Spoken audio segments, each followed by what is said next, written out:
Jadi artis setelah Vanessa Bibi meninggal, Fuji, nggak naruh harapan. Artis Fujianti Utami atau Fuji tak pernah berharap akan memiliki followers hingga jadi artis setelah Vanessa Bibi meninggal dunia. Fuji dikenal banyak masyarakat setelah kepergian kakaknya, Vanessa Angel dan Bibi Ardiansyah. Saat itu, followers Instagram Fuji naik drastis dibandingkan sebelumnya.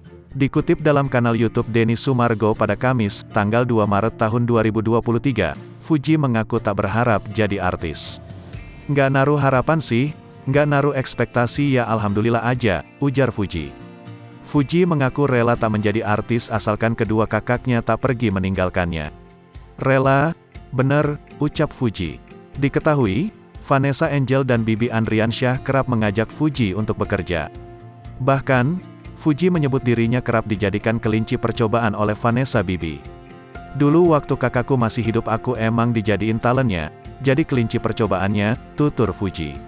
Sehingga, pada saat itu Fuji banyak mengetahui soal dunia entertainment. Fuji juga mengerti soal selera para pengguna internet. Aku udah ngerti dunia entertain dari mereka kan, jadi kayak oh ini yang mereka, warganet, suka, oh konten gini yang ramai, udah tahu basicnya dari mereka, terang Fuji. Kini, setelah Vanessa Bibi tiada, Fuji menggantikan perannya. Fuji masuk ke dalam dunia entertainment yang sebelumnya tak pernah ia bayangkan. Rasanya campur aduk, plus minus sih, ujar Fuji. Namun, Fuji mengaku memiliki banyak tekanan di dunia entertainment. Termasuk saat ia mencoba untuk bermain film layar lebar. Sering ada tekanan, betul, main film, rasanya pahit banget bos, ujar Fuji.